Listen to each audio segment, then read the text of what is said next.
신과 실제로 대화를 나눈 남자가 있다. 신과 나눈 이야기의 저자인 닐 도널드 월시는 5번 이혼하고 매달 양육비를 보조해야 하는 9명의 자녀를 둔 지역 라디오 방송 토크쇼 진행자였는데 건강도 안 좋은 데다 직장에서까지 해고당하고 말았다. 때는 1992년. 그는 잠에서 깨어나 자신의 인생을 엉망진창으로 만든 신에게 자신의 고통을 항의하는 편지를 쓰기 시작했다. 그런데 놀랍게도 신에게서 자신의 질문에 대한 대답을 받았고 월시가 잡고 있던 펜이 저절로 움직이기 시작했다. 매일 새벽 4시 30분경에 시작된 월시와 신의 대화는 1992년부터 만 3년 동안 계속되었다. 그는 신이 자신에게 이야기하고 있다는 사실을 어떻게 알았을까? 월시는 이에 대해 이 책에는 내가 지금껏 생각해오고 알고 있던 것들을 훨씬 뛰어넘는 개념과 사실들이 들어있다고 말한다.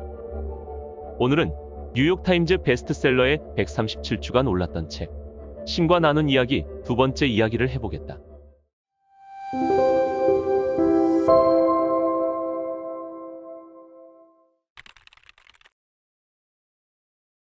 삶은 계속되는 창조 과정이다. 영혼은 창조하고 정신은 반응한다. 영혼은 정신으로는 생각해낼 수 없는 것을 알고 있다. 생각은 느낌이 아니다. 오히려 그것들은 자신이 어떻게 느껴야 하는지에 대한 관념이다. 느낌으로 되돌아가려면 정신에서 벗어나 감각으로 돌아가라. 과거나 미래는 단지 생각 속에만 존재할 수 있다. 단 하나의 현실은 미리 보내진 순간뿐이다. 어제와 내일은 자신의 상상이 빚어낸 허구이고 정신이 지어낸 구조물이다. 궁극의 현실에서 그것들은 존재하지 않는다. 지금껏 일어난 모든 일이 지금 일어나고 있고 앞으로 일어날 모든 일도 바로 지금 일어나고 있다. 모든 사건과 체험의 목적은 기회를 창조하는 데 있다. 그것들을 신이 내린 벌이니 하늘이 주신 상이니 혹은 그 중간에 어떤 것으로 판단하는 건 잘못이다. 그것들은 단순히 사건들이고 체험들이며 벌어진 일들일 뿐이다. 그것들의 의미를 부여한다는 건 우리가 그것들에 대해 생각하고 행동하고 반응한다는 뜻이다. 삶은 학교가 아니다. 그리고 이곳에서 우리의 목적은 배우는 것이 아니라 다시 구성하는 것이다. 모든 사건이 신의 행위다. 이 우주 게임에는 다른 배우들도 수시로 가담한다. 그 배역이 짧은 만남이든 주변 인물이든 한때의 팀원이든 친척과 가족이든 누군가가 우연히 오는 일은 없으며 우연의 일치 따위는 절대 없다. 삶은 우연의 산물이 아니다. 행성 차원에서의 대규모 체험과 발전들은 집단의식의 결과다. 지구 행성의 대다수 사람들이 지금 그대로의 세상에 만족하고 있으니 세상이 바뀌지 않는 건 이 때문이다. 대다수 사람들이 동등함보다는 차별이 대우받는 세상, 불일치가 갈등과 전쟁으로 해결되는 세상에 만족하고 이기는 것을 최고선이라 부르는 세상에 만족하고 있다. 지구 행성의 대다수 사람들이 자신과 다른 건 나쁘다고 규정한다. 특히 종교의 차이는 용납되지 않으며 사회, 경제, 문화의 차이들 역시 그러하다. 대다수 사람들이 누군가가 현재 굴러가는 것과 다른 종류의 체제를 제안하기라도 하면 그것을 비웃는다. 대다수 사람들은 오직 자기 삶의 질을 높이는 데만 열중하고 있어서 자신들에게 생명을 준 지구를 파괴하고 있음을 알지 못한다. 고통이 계속 용납되는 건 남들의 고통을 자신의 것으로 체험하지 못하기 때문이다. 신은 우주 전체에 걸쳐 자신의 신호를 전달하는 에너지를 만물 속에 심어놓았다. 사람, 동물, 식물, 바위를 포함한 모든 물체가 무선 송신기처럼 에너지를 내보낸다. 우리가 가졌던 모든 생각이 이 에너지를 물들인다. 허공인 에테르는 에너지로 채워져 있다. 이 에너지는 소위 물질이라고 할 수 있는 모든 것 사이를 달려가면서 교차하고 섞이고 얽히면서 물질성을 함께 묶어준다.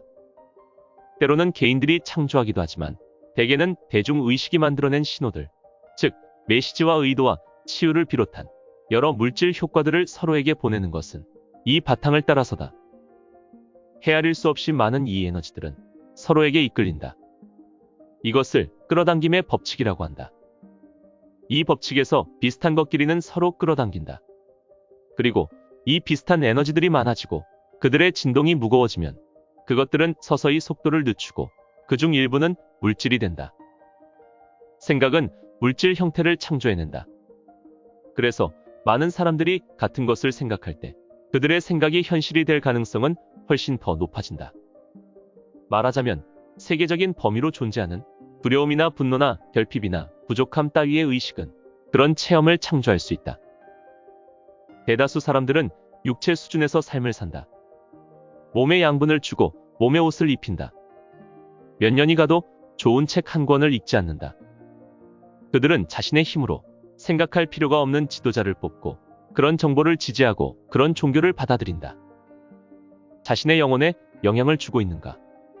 아니, 영혼이 있음을 눈치라도 채고 있는가? 더 높은 의식 상태로 진화할수록 인간은 자기 존재의 모든 측면을 충분히 실현해가게 된다. 신이 인정하지 않는 것은 아무것도 없다. 신은 이 행동을 선이라 부르고 저 행동은 악이라 부르면서 판단을 내리고 있는 게 아니다. 그것을 판단할 수 있는 건 자신뿐이다. 가장 진화한 영혼들이 동의한 기본되는 지침이 있는데 그것은 남에게 해를 입히는 행동은 절대 급속한 진화로 이끌지 못한다는 것이다. 모든 개인적 문제가 그러하듯이 결국 영적인 문제로 귀착된다. 삶의 모든 것은 영적이기에 삶의 문제들 역시 영적으로 해결된다. 지구 행성에서 전쟁이 일어나는 건 한쪽이 원하는 것을 다른 쪽이 가지고 있기 때문이고 이 때문에 한쪽은 다른 한쪽이 원하지 않는 일을 하게 되는 것이다. 모든 갈등은 잘못 자리 잡은 욕구에서 생긴다. 필요한 것은 환경의 변화가 아니라 의식의 변화다. 삶은 주기로 순환하며 모든 것이 순환한다. 모든 것이 그 흐름대로 따라간다. 그래서 하늘 아래 모든 목적에는 때가 있다는 말이 있는 것이다. 소위 불리함을 안고 태어난 사람들은 존재한다. 그러나 아주 높은 형이상학적 차원에서는 누구도 불리하지 않은 것 역시 사실이다. 개개 영혼은 자신이 원하는 바를 이루기에 딱 맞는 사람과 사건과 환경을 자기 스스로 창조하기 마련이다. 우리는 부모와 국적과 환경, 모든 것을 선택한다. 인간은 살아가는 동안에도 계속해서 자신을 참된 자신으로 깨닫기 위해서 사람과 사건과 환경들을 선택하고 창조한다. 영혼은 자신이 이미 시작한 일을 이루는데 필요한 조건들을 만들어내기 위해서 장애가 있는 몸으로 일하거나 억압적인 사회에서 일하길 원할 수도 있다. 우리는 태어나면서 자신이 누구인지 잊게 되는데 신은 왜 우리가 자신이 누구인지 잊게 만들었을까? 그것은 우리가 되고자 하는 자신을 창조할 수 있도록 하기 위해서였다. 이것은 신이 되려는 신의 행위다. 이것이 모든 삶의 목적이다. 누구나 주어진 순간마다 자신이 할 수 있는 최상의 일을 하고 있다. 모든 공격은 도와달라는 외침이다. 인간은 자신의 이기적인 목적을 위해서 지구 자원을 강탈하며 사람들을 착취한다. 해마다 나무들을 잘라야 하고 지구 행성을 감싸고 있는 오존층을 고갈시킨다. 그렇지 않으면 더 많은 것을 제공하는 산업을 지닐 수 없다. 인간은 생존하고 성공하기 위해서 해야 할 일을 하는 것이다. 자신을 신과 분리된 존재로 보고 각자를 서로 분리된 존재로 보는 걸 그만두어야 한다. 이 우주의 어떤 것도 다른 것과 분리되어 존재하지 않는다는 궁극의 진리만이 유일한 해결책이다. 모든 정부, 모든 정치가 이 진리의 토대를 두어야 한다. 이것이 지구 행성이 지닐 수 있는 유일한 희망이다.